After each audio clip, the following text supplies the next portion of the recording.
Okay, hello, everyone. Sorry I'm late. Woke up a little later than usual this morning.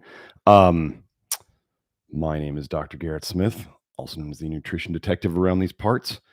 And for those of you who are new here, if you like what you're seeing, you want to help it grow, always make sure to like the video, subscribe if you want, leave a comment, post in the chat. Subscribers can post in the chat. And then for those of you who really want to get your questions answered today, super chats are enabled, and that pops you to the top of the list, should you decide to do that. So we're going to go into apples today, and we're going to go into how losing weight in the wrong way can make you more toxic. Isn't that kind of crazy? And it's in a paper. It's shown. Crazy stuff. So imagine if, let's say, I don't know, you were doing a weight loss diet where you were eating tons and tons of high vitamin A things and tons of high copper things, and you actually concentrated more toxicity in your body fat and other tissues because you released it from the old fat too, and it just went right back in. That's what they're saying in the literature. So let's get into it. Apples. For those of you out there who are into the superfoods idea, I want you to know that I think basically if a food is called a superfood, you want to run away.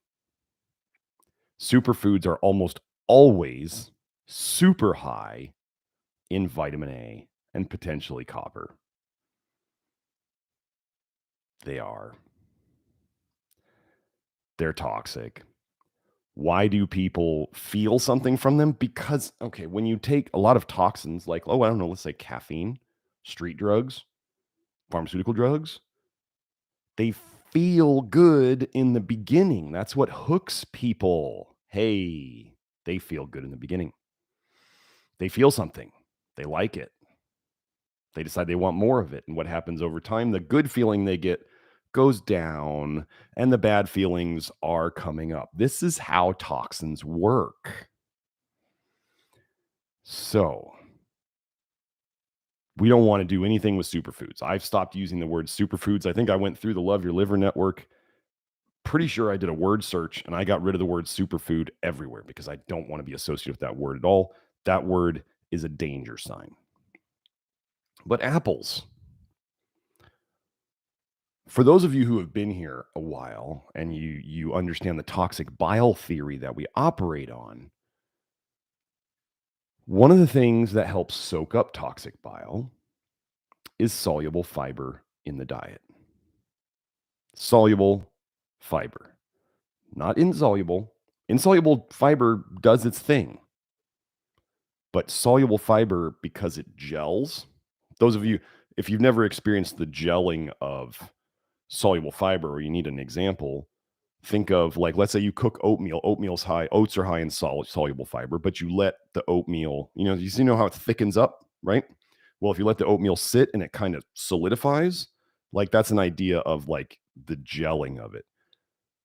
Refried beans, you mash up a bunch of beans, you cook beans, you mash them up, and then when they cool, they really solidify. They're gelling, if you will. Apple pectin, or pectin in general, what's it used to? To make jams and jellies, to thicken them. So, or if you've ever made a glass of psyllium fiber and let it sit too long, that's the soluble, where it gets all thick and kind of gross. That's the soluble fiber gelling action. Now, what does this do? It can grab onto toxic bile. And if your bowels are moving well enough, which is very important, it can hold on to it. It does hold on to it until you poop it out. Now, if you're not pooping well and that soluble fiber sits in your gut a really long time, then the bacteria in your gut can start to ferment it, break down that soluble fiber, re-release whatever they were holding on to, and then you didn't get rid of it at all. You just reabsorb it. This is why actually we're at a stage of development of the Love Your Liver program, where I have made some very significant breakthroughs in discoveries about how to get people pooping without having to do things like forcing it, like dosing high doses of magnesium or using other things. We are going to use something, but it's going to be an announcement in the Love Your Liver program very soon. It's huge. People having difficulty pooping was the biggest struggle I had with figuring out this whole thing. Without just giving them laxatives. That doesn't solve anything. Does it make you poop? Yes. Do we want to poop? Yes. Does taking laxatives and taking magnesium in high doses, or back when the dark days when I used vitamin C in high doses, or where we were doing other things to get people to poop, or taking herbs is even worse. Yeah, we don't want to do any of that. The so soluble fiber soaks up bile, and you want to be pooping. Too much soluble fiber can make you constipated. This is an explanation I don't want to get too much into here because we got plenty to cover. But what do apples... So one of the other things about bile, toxic bile, becoming more toxic. When you release the bile into your intestines, if you have a dysbiosis or a messed up gut biome, or for those of you who aren't familiar with those words, if your gut bacteria are improperly balanced in terms of the types, you will turn more of those bile acids into what are called secondary bile acids. Secondary bile acids are the most toxic bile acids, which is funny because UDCA and TUDCA, those of you who have heard of the supplements, those are secondary bile acids. They're actually giving people secondary bile acids. And then they're saying it helps with all these symptoms. Well, secondary bile acids block up your bile release. That's what they do. Why would your body release more bile if you're putting bile in, especially a secondary bile acid? We don't want to have anything to do with secondary bile acids. We have a client who came to me with primary biliary cirrhosis. She was on UDCA, the pharmaceutical version of the secondary bile acid, without the taurine attached. That's the difference between UDCA and TUDCA, is just a taurine. That's it. We got her off of the UDCA. She trusted me, and slowly she has recovered, and her cirrhosis is healing itself. Secondary bile acids are bad. They're the worst. So what do apples do to secondary bile acids? Well, here's a paper, Steroid Pattern of Bile and Feces in Response to a Fruit-Enriched Diet in Hypercholesterolemic Hamsters. Now, for anybody who's going to start freaking out about cholesterol and all this, I'm not even going to talk about cholesterol. Talk about a red herring. Cholesterol is like a total red herring. Don't even bother worrying about that. That over time, you do the right things, the cholesterol stuff fixes itself.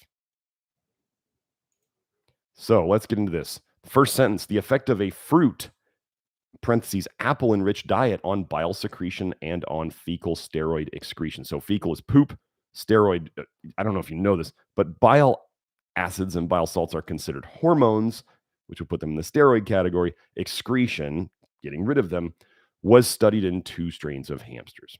Okay, let me see if this is, let me find, oh, here we go. Well, wait, let me see if I need, they have the full paper. They may not. Well, it's taking forever to load. Anyway, I'll just keep reading. The fruit diet displayed a choleretic effect. That's making more bile, which we do want to do. I went over a paper. I finally found the paper. I talked about it on Twitter, where vitamins A and vitamin D, when they ate them, when they fed them to rats, I think it was either rats or mice, doesn't really matter. But when they fed them to rats or mice, they slowed down their bile production. We don't want that. So the fruit diet, the apple diet, increased their production and excretion of bile and increased the output of bile acids from the liver in high level hepatic cholesterol esters. Oh, wait, I'm sorry. They have these FEC hamsters, spontaneous hypercholesterolemic hamsters with high level hepatic cholesterol esters. Anyway, it increased the bile production and the bile output. In addition, bile collected continuously from cannulated apple-fed animals was enriched with conjugates of cholic acid. That's what bile is made of. That's the very first part of it. Moreover, apple consumption lowered the lithogenic index of the bile. Lithogenic is stone forming. Lith is stone, genic is to make. Apple consumption lowered the lithogenic index of the bile. In response to the fruit diet, fecal excretion, pooping out of bile acids, and neutral sterols increased, essentially in the form of primary bile acids and sterol esters, respectively. Everything about that, for those of you who haven't been following this stuff long enough where that seems a little over your head, everything about that is good. Everything about what happened to those hamsters they fed more apples is good in terms of your liver. So, oh wow, why is that so? Oh, anyway. So now I wrote a whole article. Let me link you guys to the article where I went through the research on different types of fruit and their benefits on health and longevity. So I just told you all that stuff about apples helping with the bile, which I'm telling you is the key part to human chronic disease. So if I'm right, should we not see apples way up at the top of helpful fruits? And I don't know if they talk about vegetables, but we're talking about fruits here. Let's see. So here's a paper. Did I put this in there? I did. Did I? There I did. Yes. Okay. Weight loss associated with consumption of apples, a review. I'm just going to give their little summary line here. Experiments on animals and humans have shown that the consumption of apples in different forms can cause weight loss in overweight ones. And by ones, they mean animals and humans. Well, we can consider obesity and overweight a chronic disease. What I'm saying is when people have too much bile in their blood, 95% of people-ish are going to go overweight and 5% are going to go underweight. The underweight is a deeper issue, but you just can't expect everybody to always go one pattern. That's not how this whole thing works. So let's go this. Next paper. Consumption of apples is associated with a better diet quality and reduced risk of obesity in children. Here's the quote from it. Apple products and whole apple consumers were 25% and 30%. So Apple products and whole apple consumers were 25% and 30% respectively were less likely to be obese than non-consumers. Next paper, apple phytochemicals and their health benefits. I don't know if it's the phytochemicals. I'm going to say it's probably the pectin. Here's the quote, apples are a widely consumed rich source of phytochemicals, and epidemiological studies have linked the consumption of apples and reduced risk of some cancers, cardiovascular disease, asthma, and diabetes. We've never talked about those here as being connected to the bile, the toxic bile, have we? Well, we have. Okay. So, next paper, apple intake is inversely associated with all-cause and disease-specific mortality in elderly women. So inversely associated, what does that mean?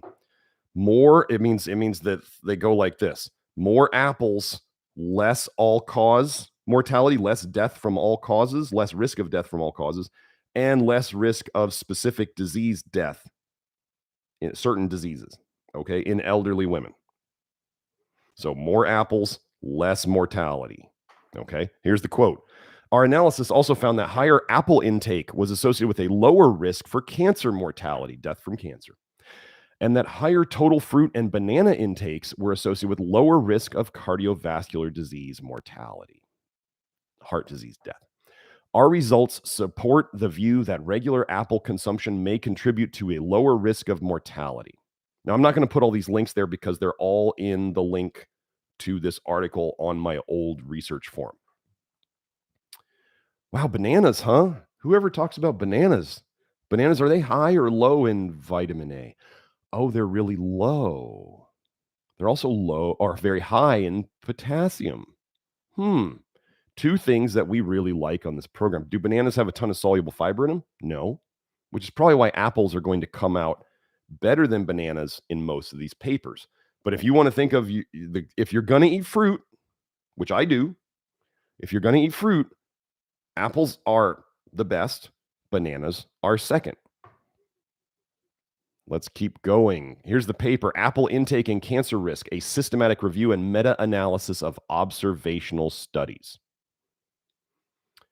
Here's the quote, conclusions. The present meta-analysis indicate that consumption of apples is associated with a reduced risk of cancer in different anatomical sites. Multiple places around the body, lower risk of cancer. So now we get into another paper, Apple and Pear Consumption and Type 2 Diabetes Mellitus Risk, a meta-analysis of prospective cohort studies. So for those of you out there, the low-carb fanatics, and you think sugar causes all the disease in the world, I'm sorry, you're wrong.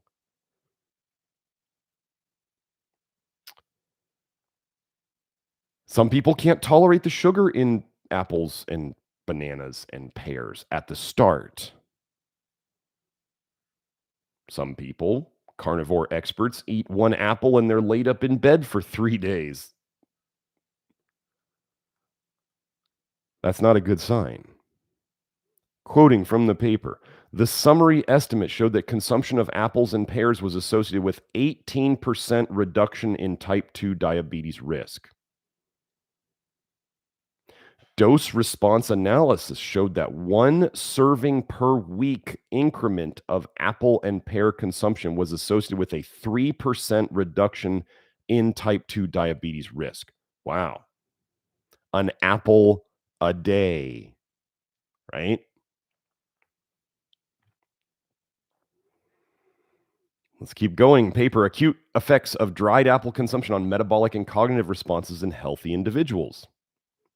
Here's the quote. These findings suggested that the intake of dried apples could reduce postprandial blood sugar, glucose, and potentially increase the effectiveness of insulin responses in healthy individuals. Oh, but offered little consistent differences in antioxidant status, satiety, and cognitive function. Oh, so they didn't, so it wasn't the antioxidants helping them? Shocker. Shocker. It's not the antioxidants of fruits that help you, folks. Why are apples so different? Apples are the fruit with the highest pectin soluble fiber content. This is why I'm just going to keep going with studies here. Okay. The intake of dried apples, which contain sugar, could reduce postprandial after the meal blood glucose. How does that work? If you haven't seen me talk about the research on vitamin A and blood sugar and insulin resistance here, the studies just smash people over the head. When they actually look at them, they smash people over the head over and over and over and over and over again that vitamin A worsens your insulin resistance. It decreases your insulin sensitivity. Vitamin A is directly bad for your blood sugar. Apples are low in vitamin A, and they have lots of soluble fiber, and they help you make less bad secondary bile acids. This is why they're so good. Okay. Oh, ladies, apple consumption is related to better sexual quality of life in young women. Here's the quote. This study suggests a potential relationship between regular daily apple consumption and better sexuality in our young women population. Soak up that vitamin A and that toxic bile, get it out of you. Everything functions better. Oh, here's a fun one. The apple a day keeps the doctor away. Here's the paper, Association Between Apple Consumption and Physician Visits, appealing the conventional wisdom that an apple a day keeps the doctor away. Here's the quote from the paper. The small fraction of US adults who eat an apple a day do appear to use fewer prescription medications. Crazy. Okay.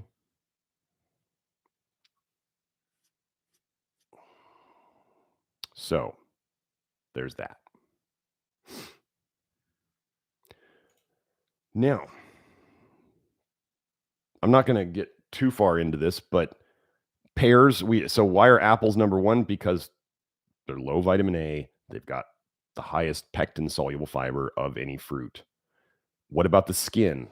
The skin is the source in apples of polyphenols and whatever small amount of vitamin A is in there. Remember, it's only the layer on the outside of the apple, so it's not like let's say a sweet potato that's orange throughout, okay? There's a huge difference. It's like beans. People go, but black beans have polyphenols, and it's only on the skin part. The inside of black beans is white.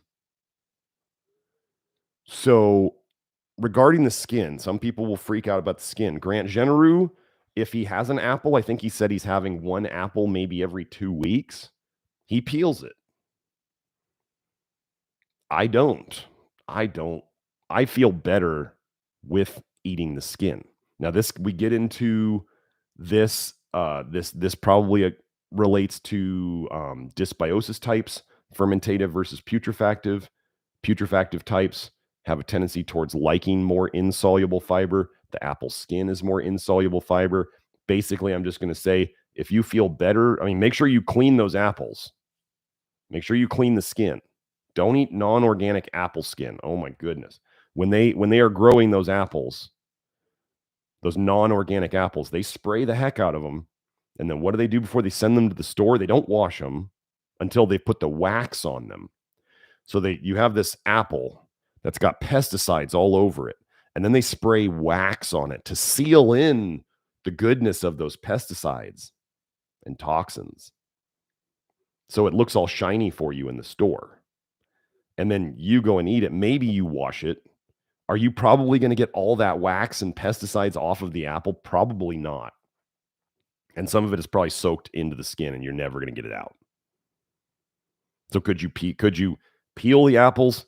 If you were going to eat non-organic apples, the only way I would eat those is to peel them. Well peeled. But I probably wouldn't suggest you eat them at all. Cooked versus not cooked, I don't care. Skin, eat it or don't. It's not that big a deal. I eat the skin. I feel better eating the skin. So, foods are a sum of the contents. They're not just one. It's not just vitamin A in a food. Okay. So let's get into toxin accumulation. Here is the paper in weight loss. Adipose tissue, body fat, as a site of toxin accumulation.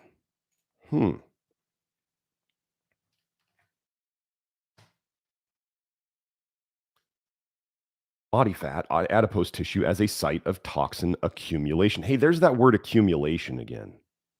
I've introduced you guys to this word as a key thing to debunk the health gurus out there who say your body doesn't accumulate or store. What they say is your body doesn't store toxins. Your body doesn't store them. They are wrong. Their vocabulary wasn't expanded enough to look at the word accumulate and to realize that accumulate means the same thing as the word store. What do you do in your savings account? You could say you store money or you accumulate money in there. That's the goal, right? You want to accumulate money in your savings account. You want to store money in your savings account. No, I'm not getting into banking here, so don't bring up. It's a concept, people. So, In your dresser, you accumulate clothes, okay? You store them there. Accumulate and store are synonyms, basically. So let me find this one quote. Okay. Once sequestered in adipose, let me translate this as we go. Once sequestered in adipose, that means kind of stuck, like held onto. Once held onto in the body fat, toxins, are not released until lipolysis, breakdown or emptying out of that fat cell, of the fat inside the cell, until lipolysis occurs. Often through weight loss, diet, and exercise. That makes sense, right? So what they're saying is once you've got toxins in your body fat, they're not really going to be released until that fat cell and those fat molecules are released and chopped up. And how do we typically do this? Weight loss, diet, or exercise. Are those things bad? I'm not saying that those things are bad. Don't get me wrong here. This is the reality. It has been well documented that throughout episodes of fasting or weight loss, adipose tissue, body fat, serves as a source of PCBs due to lipid mobilization. What are PCBs? Polychlorinated biphenyls, however you want to say it. They are forever chemicals in the same category as like DDT and furans and POPs, those persistent organic pollutants. They don't break down in the environment. So the powers that be have been putting more and more of these into our environment over the years. They just use different ones. Once one gets outlawed, then they put in a new one, but they're still there. So let me read that again. It has been well documented that throughout episodes of fasting or weight loss, body fat serves as a source of PCBs, let's just say fat-soluble toxins, into the bloodstream due to breaking down the fat. Okay. With lipolysis, breaking down of fat tissue, PCBs and other toxicants are not only released into blood, but they also concentrate into the remaining adipose tissue, the remaining body fat.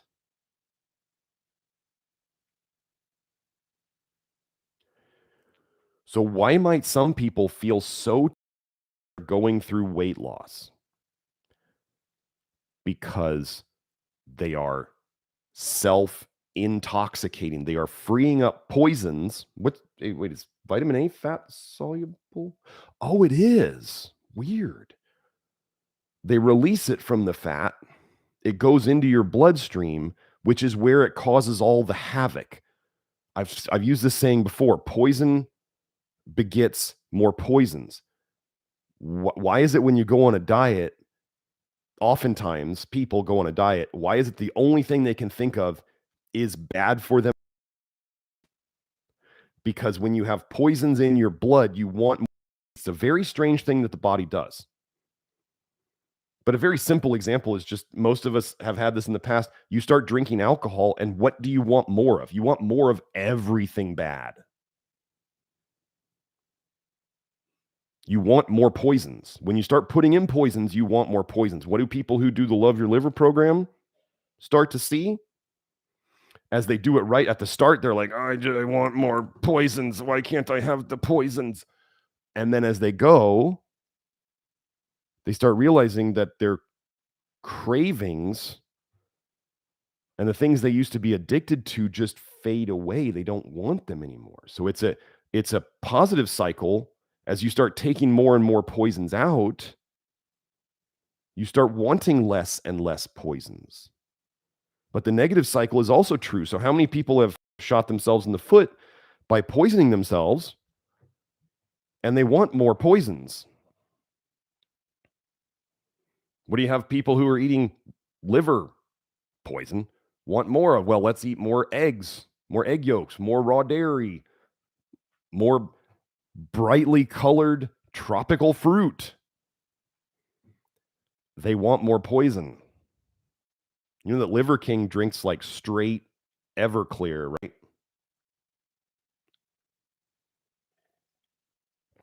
He's talked about it on some podcasts. Weird that he's so healthy and then he's drinking straight Everclear. Sounds healthy. So anyway, so what do we do to fix this? Because I'm not in the weight loss game. Do people go on the Love Your Liver program and start losing weight in good ways? Yes. Yes, absolutely. Do they find that now, if they had been trying to lose weight, that it becomes easier to lose weight? Yes. Does it become easier to maintain it off? Think about this. Why do people tend to regain all of the weight they lose plus more? They just said in that paper that the toxins you're releasing into the bloodstream from the body fat, so they come out into the bloodstream. You're reducing the body fat that used to store them. So now your body fat storage that used to be this big is now this big. And then your body puts the poison back into that body fat that was still toxic, right? It didn't leave. That body fat had a certain amount of poison in it already. And then your body just concentrated what was floating around in the bloodstream into it. So now the body fat you have is even more toxic. That's what they just said. What does your body try to do with toxicity? What do humans try to do with toxicity in the environment? What are they doing with the Fukushima nuclear waste to try to protect people from it? We're going to dilute it. We're going to dilute the poison. That's the idea. So what is your body? Maybe if your body has too many fat-soluble toxins in it, what could it do to dilute the toxicity? It makes more storage areas called more body fat.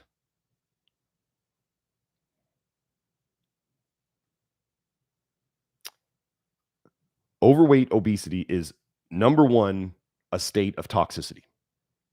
The good news is you're able to dilute it. That's the good news.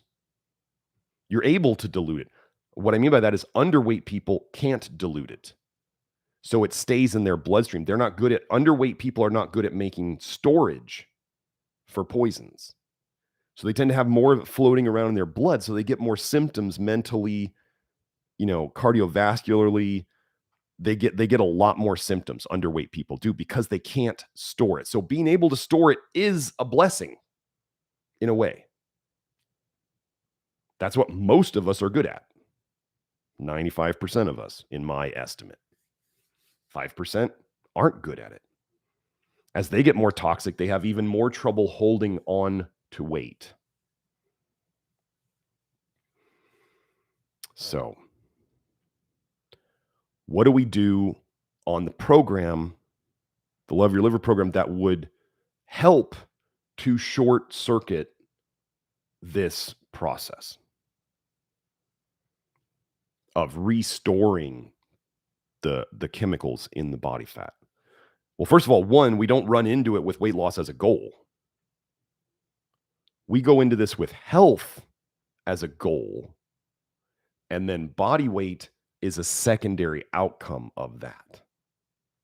We are trying to get the poisons out first. So first, we stop putting the poisons in. We reduce the poisons coming in as much as possible, as much as practical. That's what we do. Okay. Number two, we facilitate the removal of the toxins from the system. Soluble fiber is one way you can do this. Before that one, making sure you're pooping. Pooping is really, really, really, really, really important. And like I said, I just made a huge discovery, and I've been sharing it with the inner circle members, which is trickling down to the advanced detox people about now. I've been sharing it with the people who work directly with me via my office hours. Every time we go in there, we're talking about it. And I'll eventually, I'm hoping maybe this weekend to make an article and a video about it for the general Love Your Liver program. This is the biggest development. The pooping thing is the biggest development. First of all, let's do two things. If you think that stuff giving you diarrhea is detox, no. That's the shittiest approach to detox, if you know what I mean. Just because you're shitting your brains out doesn't mean you're detoxing anything. Over on this side, which is probably more people, if you are constipated, you're not getting rid of bile very well. You're reabsorbing a lot of bile, and more fiber for you may actually make you poop less. I have the papers on that. Pooping has to do with bile. The right amount of bile in your intestines. Constipated people don't have enough bile in their intestines. It's going other places, like into their blood, causing them to be, let's say, hypothyroid, which goes along with constipation. Too much bile in your intestines gives you the runs, because your intestines don't like all that bile in there either. And they say, we can get rid of this right now. Let's do it. So they do. So that's what I got today on those two topics. Let's get into the questions. So Sam asks, what are your thoughts on Chinese/Swedish bitters, ox bile, bile salts / acids, fermented foods, milk thistle to improve bile flow? What about meal timing or proportion regarding to bile? Well, that's a question there. Chinese bitters, Swedish bitters. Bitter marks poisons. Why would people, okay, I want you to think about this. Like when people talk about they're going to use this supplement to boost their immune system, or this herb to boost their immune system. Because in the studies, it starts showing more immune system activity when you take this thing. You might want to rethink that. Your immune system, one of the biggest functions of it, in my opinion, it's like your garbage cleanup crew floating around your blood. So if you are taking something that has now brought out more garbage trucks, that may not be because it's good for you. It may be because it's toxic and you've now put more garbage in your system. Bitters mark poison. It's as simple as that. Bitter herbs are putting some sort of natural poison in your system. And how would your body get rid of that poison? Through the bile. So we then see an increase in bile output. If you were to use them, or if you noticed benefit from them, I'm going to tell you, first of all, you have a bile problem. That's why you needed to take them. Taking them is not solving your problem. You should already know this. You're not getting better taking it. It's not fixing any cause. And what I would say is if somebody was working on the Love Your Liver program or working with me, that the goal would be to fix the underlying problem so that they can wean off of it or that they don't need it anymore. I would not start bitters if you're not already on them. Ox bile. Adding bile, so SIBO, small intestine bowel overgrowth, is likely a problem that is caused because the bile from the liver that's supposed to go directly into your small intestine, it's not going that direction. What is intrahepatic cholestasis? Intrahepatic cholestasis is bile leaking from the liver cells themselves or the teeny little liver bile ducts, like the capillary versions of the bile ducts. It's going right back into the bloodstream. It's not going into the intestines. Then one form of extrahepatic cholestasis outside of the liver. Intra means within. So cholestasis, toxic bile leakage into the blood. So intrahepatic cholestasis is inside the liver. I'm doing my little, like it's a triangle, like think of the liver, right? Intrahepatic cholestasis inside the liver is toxic bile leaking directly into the blood from inside the liver. Extrahepatic cholestasis means toxic bile leaking into the blood from anywhere outside of the actual liver proper. Okay. So bile ducts, the big bile ducts, the common bile duct, that can leak too. So if your big bile ducts, the ones outside of your liver, were leaking, that bile would also never make it to your small intestine. And it's going back into your bloodstream. So SIBO is one example of not enough bile making it to your small intestine. Okay. Because bile does have a certain, bile rules your gut biome. Bile for better or worse. So if you don't have bile in certain areas, nobody ever said I'm trying to stop people from making bile. If anything, I'm trying to help people make better bile and more of it and keep it.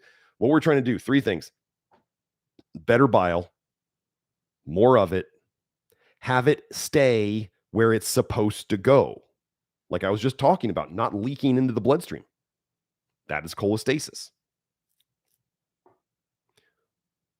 For anybody who loves, to talk about bile like it's the best thing ever, nothing that I'm talking about here stops any of that. In fact, it would make it all work better.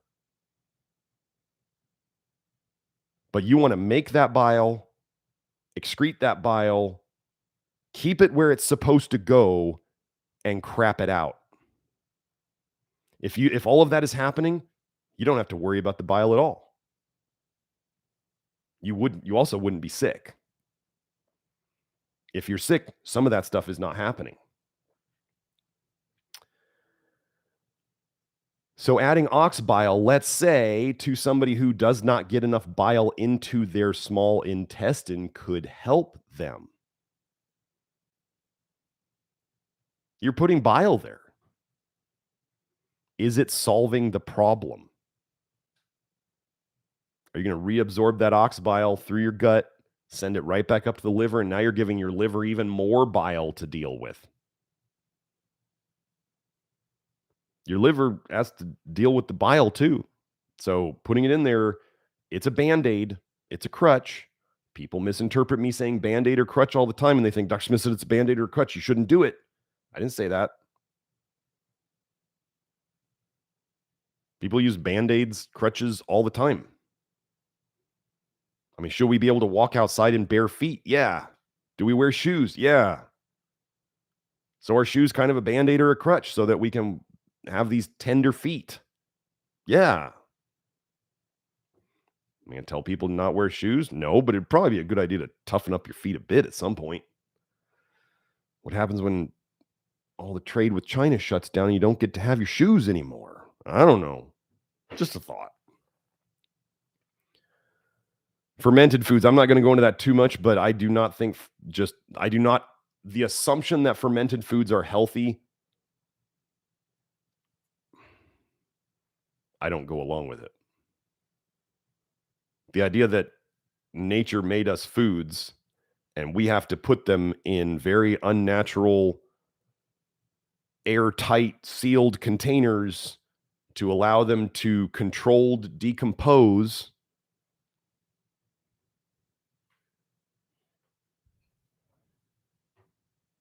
I'm not against if you feel good with this. This is the probiotics articles in the Love Your Liver program. That's where I'd say to go. You want my, probably hour and a half long discussion of the different dysbiosis types and the different foods that may help the different dysbiosis types. That's all there. I don't have time to go over that here today. It's way over the head of most people who don't have the willingness to go in the Love Your Liver program and learn. Milk thistle. Milk thistle slows down liver detoxification.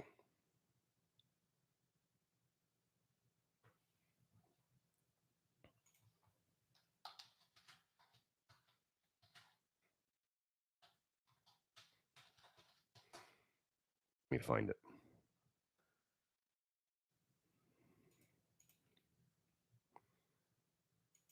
I'm not going to spend too much time on this.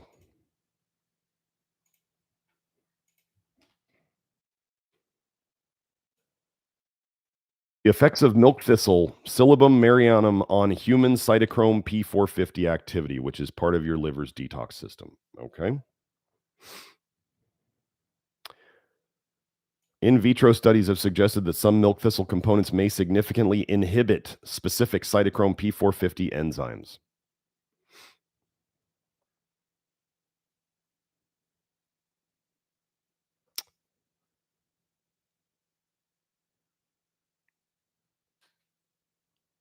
Exposure to milk thistle extract produced. Oh, sorry. No, that's not what I was wanting.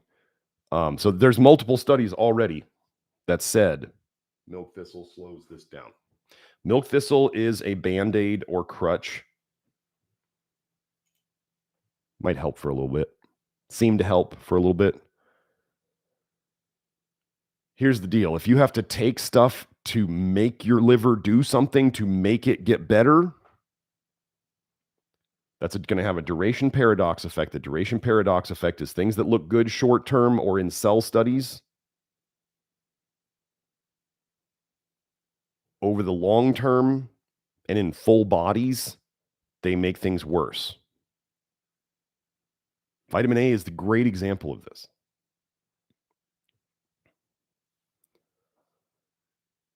Let me just see.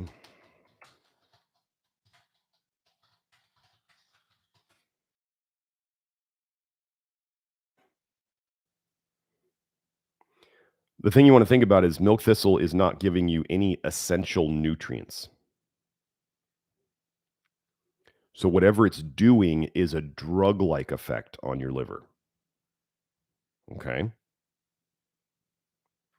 So if it's forcing your liver to do something that it can't or doesn't want to do, the long-term effect is probably going to be bad. And we've had plenty of people on if you're here and let's say in the past and you want to comment on the comments later or in the chat right now, if you want to comment about milk thistle and if it went bad on you, if it turned bad on you, maybe you felt better at the start, maybe you noticed nothing at the start, but you noticed over time it turned bad on you, please comment in the chat. Please. The idea that people are just going to, like steroid users are just going to be like, well, I'm taking my steroids and I'm going to take milk thistle to fix the problem. Oh, man. If only life were that easy. Sorry, it's not. So, last question. What about meal timing or proportion regarding to bile generally? That's a huge question.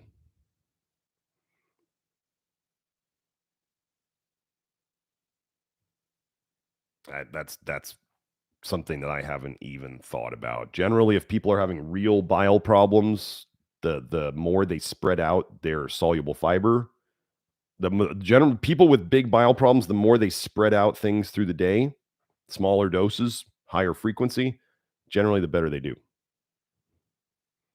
But that's not practical for everybody. So we kind of do the opposite of fasting. And then when I go into the research and I find that there's some studies that have shown fasting causes liver injury, aka cholestasis, aka toxic bile leaking into the blood, I find it very interesting that I've found that the opposite is true, which is small pulses of things so that the bile dumps themselves are smaller. They're happening, but they're smaller and they're more frequent, which means that at any one point you'd have less bile leaking into your blood. I found that that is preferable. So, I'm trying to decide. Ilyas, I see your comment. He wants me to talk about NoFap and masturbation or ejaculation is really what we would talk about. The male orgasm. I'm not going to speak to the female orgasm because that's not my thing. I can't speak from personal experience inside of me. And male ejaculation is quite physically different than female. So, or orgasm, I should say. And bile release. I'm going to wait on that until I get until I get all my thoughts in a more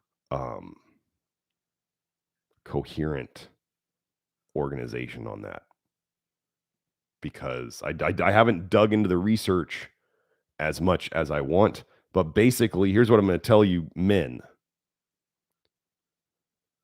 If you, I do believe that toxicity, you accumulate toxicity in your testicles, men. If we did that, what would be two of the best ways that you could get that toxicity out? Well, the most obvious one would be prostate and testicles would be ejaculation. So if you were toxic down there and your body wanted to say, let's get rid of these toxins, could it almost give you a pathological urge to PMO, porn, masturbate, orgasm? You understand? Your body's smart. It is quite possible that it is your toxicity that is driving your bad habit. And part of, not all, but part of why you have trouble with this habit. And when you do ejaculate, men, I do believe you dump a lot of bile. And this is part of why you feel so different after it than you did before it. And after it is typically worse. Correct? So that's about all I'm going to get into that today.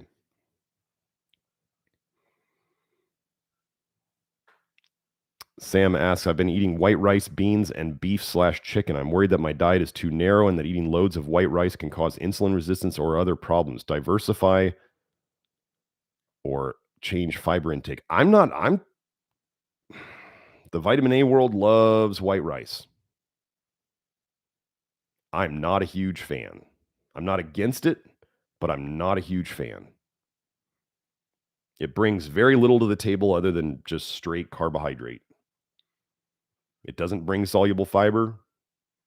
It brings arsenic. Don't let anyone fool you on the internet that the arsenic in rice is like not bioavailable or any of that garbage.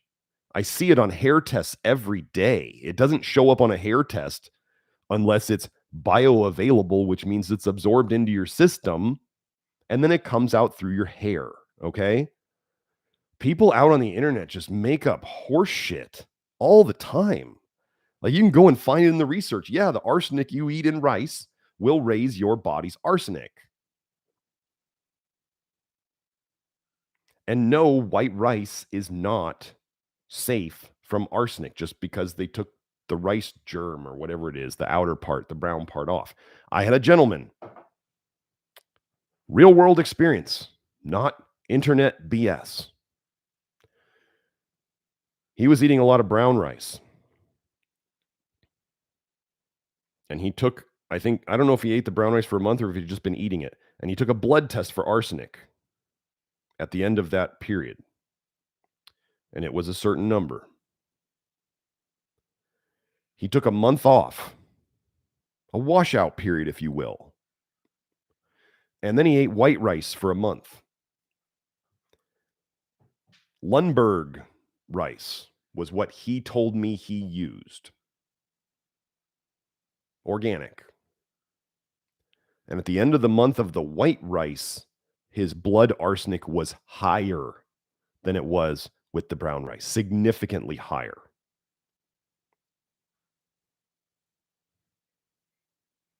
What am I supposed to say to that?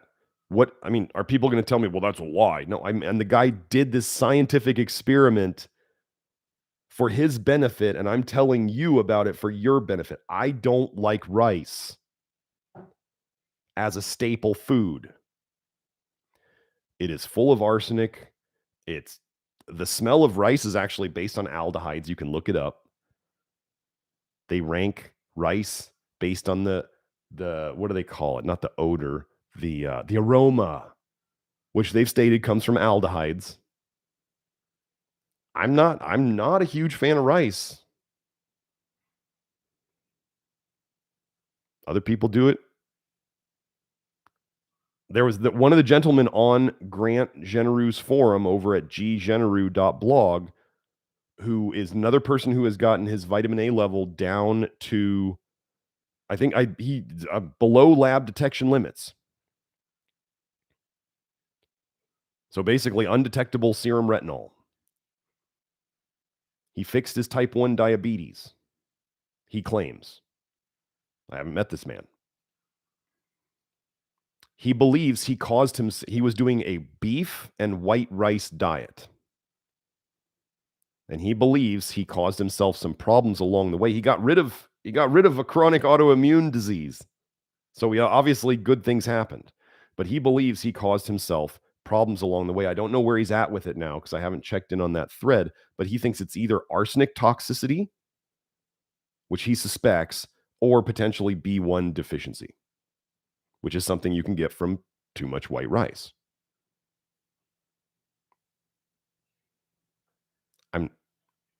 What do we do on this program? Reduce toxicity in, correct nutrient deficiencies. What does that gentleman suspect he did with too much white rice? Either arsenic toxicity or B1 deficiency. Does that sound like it's in line with what I do? No, it's not. Sorry.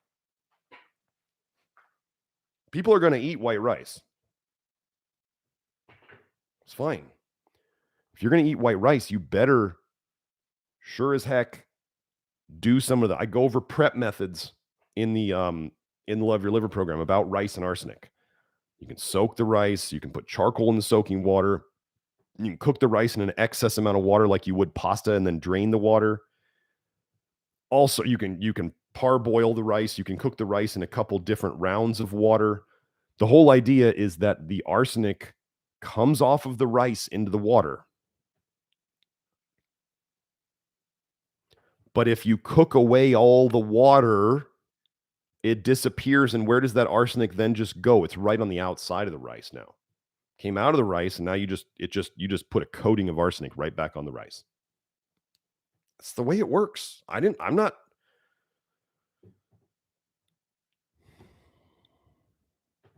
can generally see how much rice people are eating based on their arsenic levels on a hair test. So, I mean, it's a legit thing.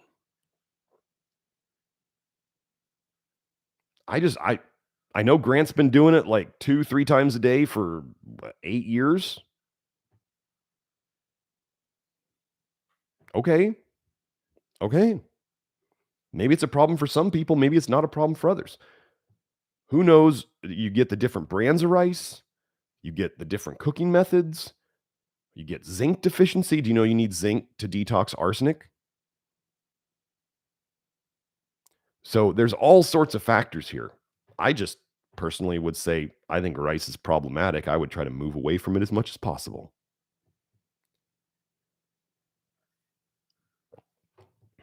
One of the whole reasons I made the Love Your Liver program was so that people didn't have to eat the Grant diet. Because I'm not going to do it. I'm not going to eat beef or bison, black beans, and white or brown rice every meal, every day, for who knows how long it's going to take me to get fixed. I'm just not going to do that. I feel a lot better when I have, for my carbs and stuff during the day, around my workouts, I have 2 bananas before I work out with some protein and 2 bananas after I work out with some protein. There's plenty of stuff you can do other than rice. So,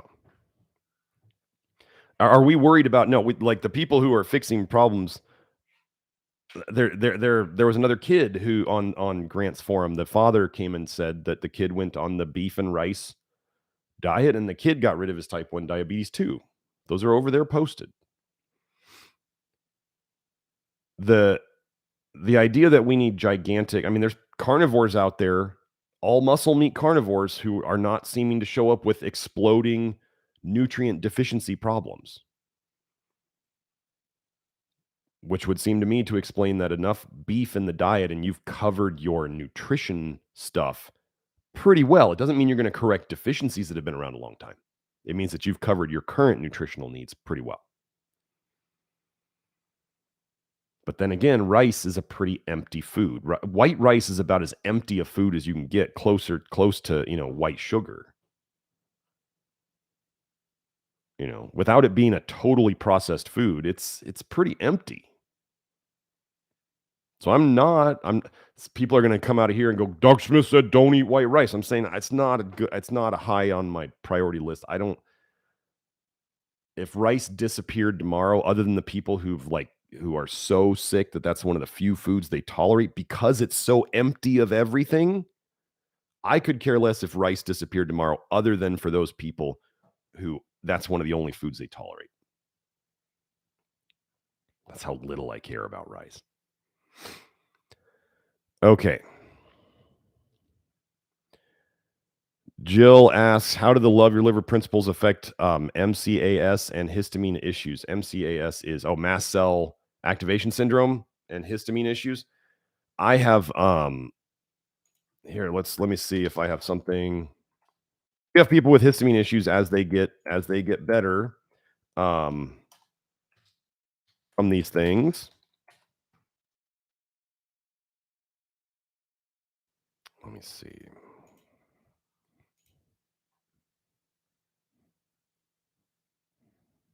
Let's see if I talk about it here.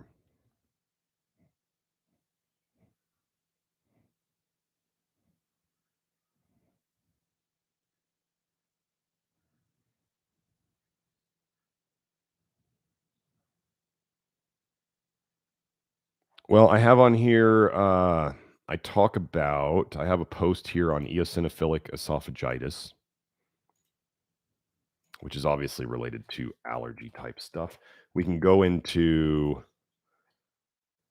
so there's very strange things where they'll do the in vitro studies on vitamin A, or they'll do in vitro stuff on copper, and they'll say that copper, the copper will decrease, good copper will decrease the histamine release, or retinoic acid will decrease histamine release. And then we see in people, when I get them lowering these things, avoiding these, minimizing these things, antagonizing these things, over time, their allergies go away and the histamine reactions go away. I'll post it here again. I'll go find the studies showing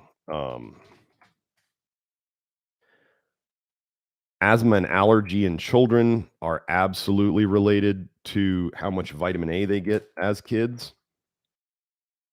Absolutely. It's not even really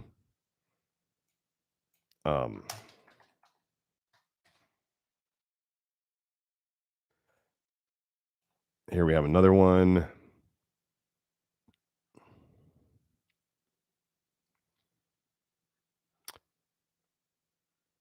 We have twice demonstrated that high dose vitamin A supplementation given to newborn girls in Guinea-Bissau increases wheeze and atopic, that's allergic, sensitization to aeroallergens later in childhood.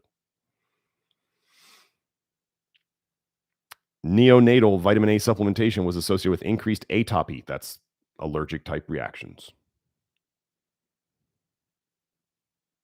So there's basically, we connect all the histamine stuff. People who have tried to do all the histamine stuff, people who are real sensitive to histamine are going to need to still continue avoiding the things they know trigger them. But as we get them less toxic in these things, their symptoms fade. If you've had this happen and you're here in the chat, post it up in the chat. Allergic type reactions, eosinophil stuff, histamine stuff, mast cell stuff, it's toxicity.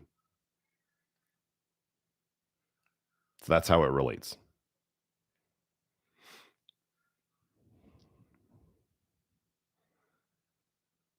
Surfing USA asks, have you ever looked into Trehalose? If so, thoughts on its possible health benefits as a sugar substitute? I'm not going to look into it. I don't care. I'm going to eat food. I'm not trying to facilitate sugar cravings or sugar addiction. Substituting one thing for another does not result in problems going away. It simply means that in your brain, you're constantly wanting sugar, and you're giving it a substitute, which you are almost by definition admitting is not as good. I have almost, and many people who have done the program, and including myself, there is almost no craving for sugar anything anymore. Nobody had to do a sugar detox. They simply became less toxic. So no, I don't care about sugar substitutes. If I'm going to get sugar, if I'm either going to be eating bananas or apples, or on the rare occasion, like Thanksgiving's coming up, my daughter is going to make an organic apple pie, and I am going to enjoy the hell out of it. That's it. If you're going to eat sugar, eat the damn sugar. If you're craving sugar constantly and you have a sugar problem, you have a toxicity problem. Fix the toxicity problem, the other stuff goes away too. I don't like stevia either. Here, let's do this.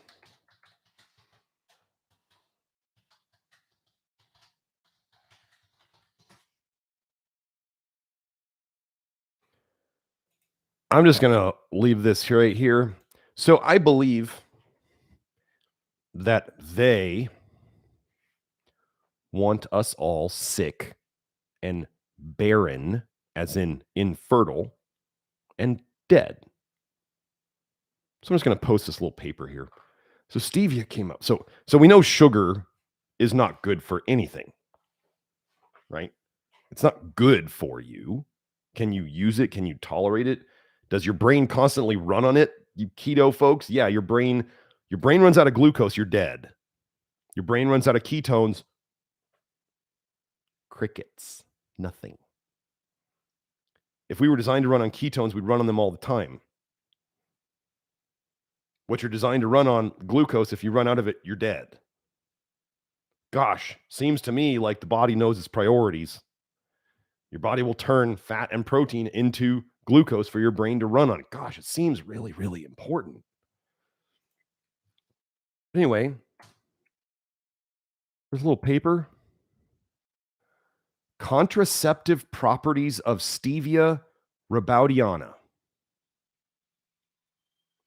A water decoction of the plant Stevia rebaudiana bertoni reduces fertility in adult female rats of proven fertility. The decoction continues to decrease fertility for at least 50 to 60 days after intake is stopped. Are you kidding me?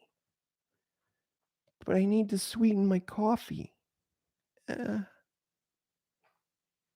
They want you infertile. Stop looking for sugar substitutes and detox yourself. Make yourself fertile. Have more children. Find masculine men and feminine women and make more babies.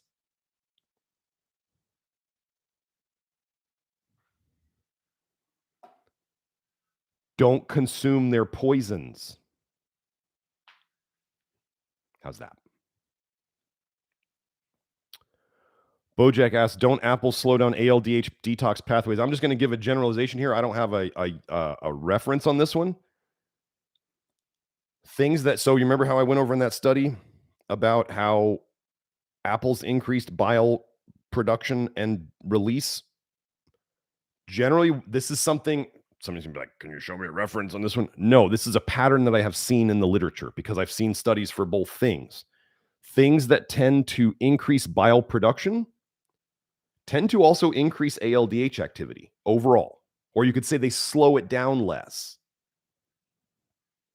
which is what we want. Because most of the time, if you think of your ALDH as 100%, most of the things people are doing in their life are just simply slowing it down, taking it away from 100%. So I don't really want people doing things that try to purposely speed it up. I don't want to put a turbocharger on a crappy little Volkswagen engine and then burn out the engine. That's not what I'm trying to do. I'm trying to take the brakes off the things that are slowing down the ALDH. And generally, the pattern that I have seen is if things consistently increase bile production, they speed up, they take the brakes off of ALDH and vice versa. Here, let me go see.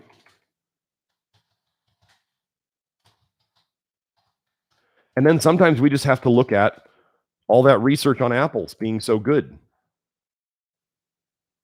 We have to assume that good things are happening.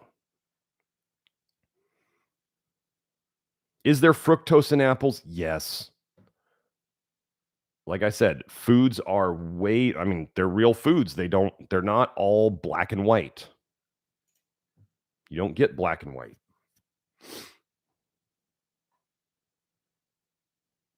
Nope, not much on apples. And well, here, let me see if this paper.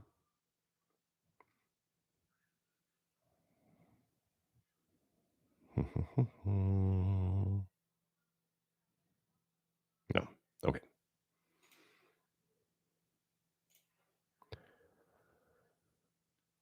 Okay. Hope asks, does applesauce have the same benefits as whole apples? Okay. This is the last thing I'm going to go over today.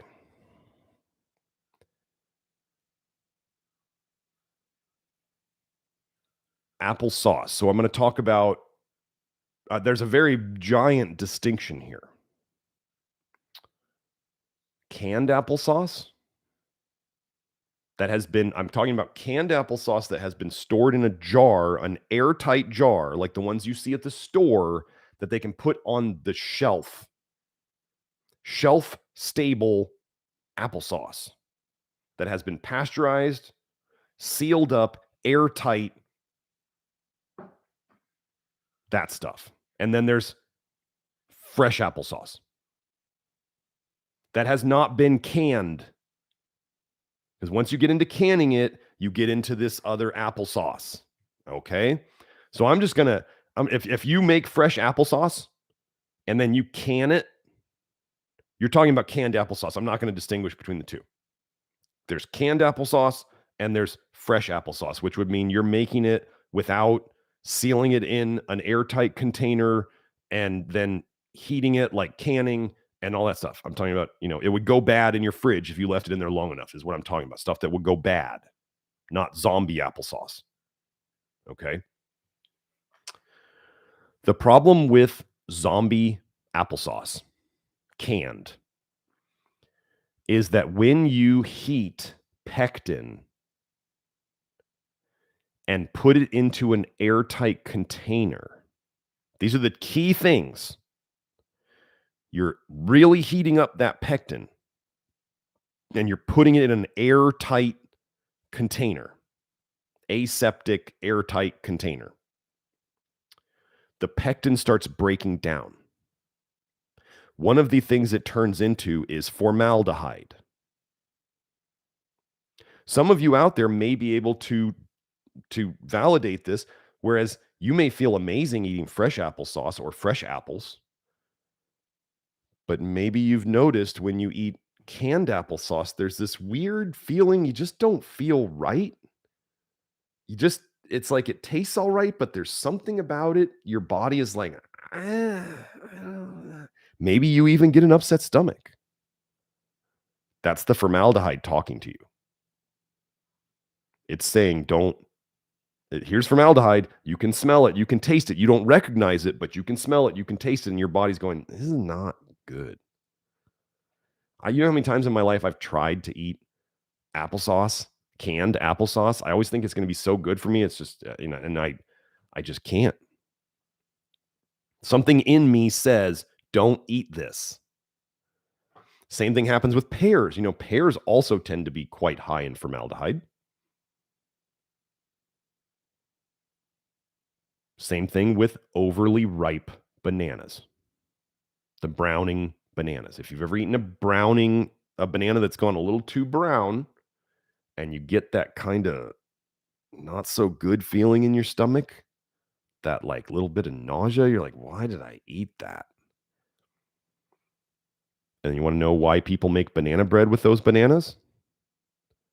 Because when you cook those bananas in a 400-degree oven or whatever it is, you've mashed them all up, you've exposed them to air, they start off-gassing the formaldehyde, and the formaldehyde comes out of them, And then you can eat the banana bread without getting the upset stomach and the gross feeling. That is why banana bread is the only way to eat those nasty old ripe bananas, is because you have to cook them for a significant amount of time to off-gas the formaldehyde. So applesauce in a canned applesauce starts making formaldehyde from the pectin. This is not to say, okay, the guy who I learned about this from, he specifically said pectin you eat in foods, normal foods, so like regular apples or homemade applesauce, does not do this. Let me emphasize this again for the peanut gallery.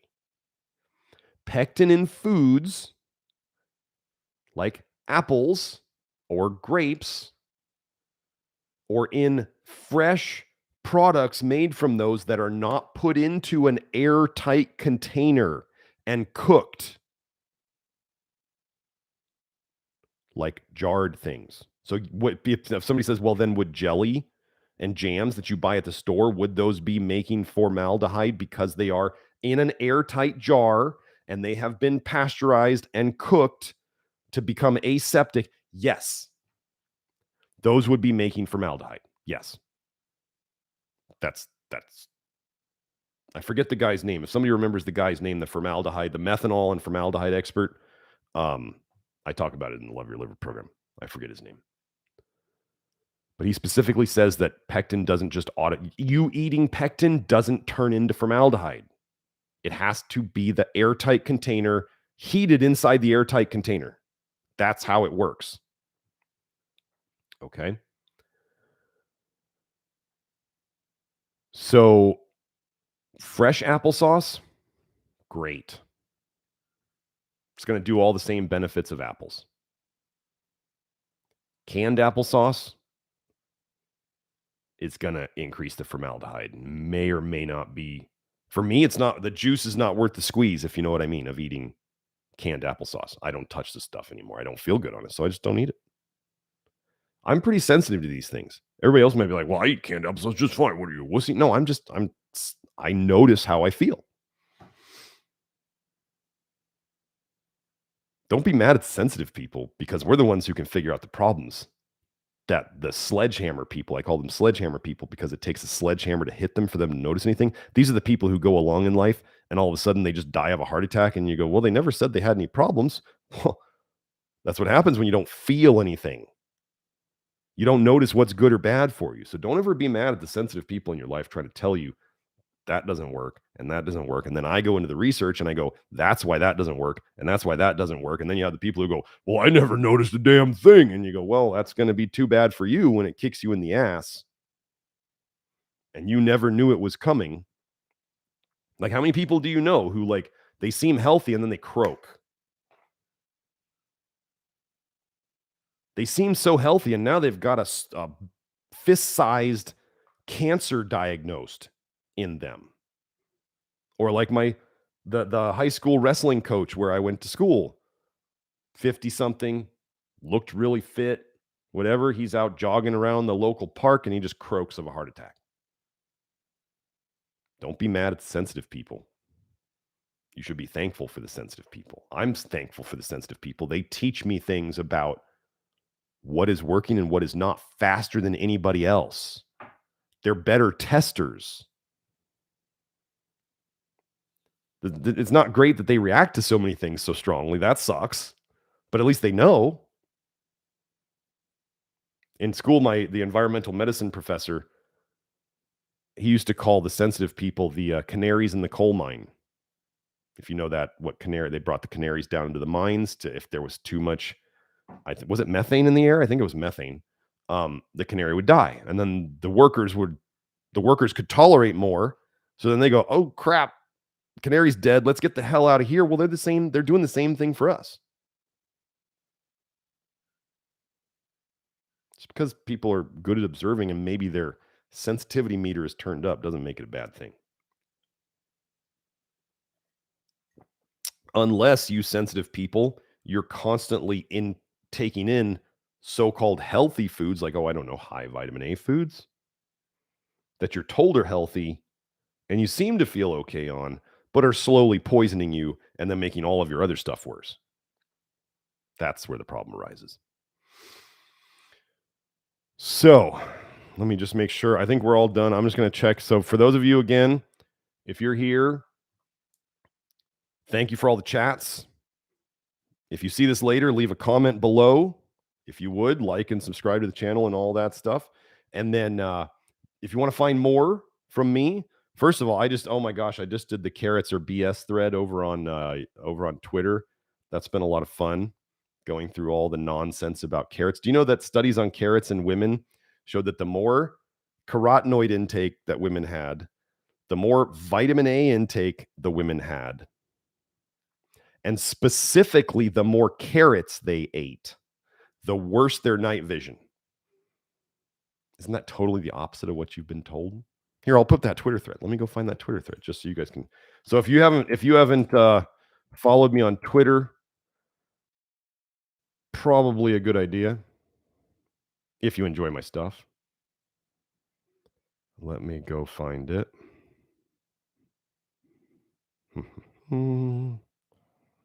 Had so many comments going on today.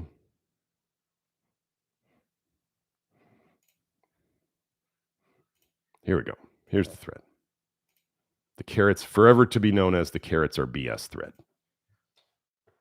I'm on Twitter as NutriDetect, because Nutrition Detective's too big for a name. My other social media accounts are below. So if you want to follow me other places, I'm figuring out how to keep active on IG and FB. I just find them. IG is not we have business accounts, we have all that stuff, but I just find Twitter's more of a battleground of ideas. If they mean it for real, it is for real. So anyway, hope you all enjoyed it. You can find, if you want to work with me, go to nutritiondetective.com, look under consultations. If you want to do the do-it-yourself part, which is the Love Your Liver program, 1,500 members, can't be wrong. That's at members.nutritiondetective.com. And like I said, anything you need to find from me is down in the description below. So hope you all have a great weekend. Hope you learned something new. Bye now.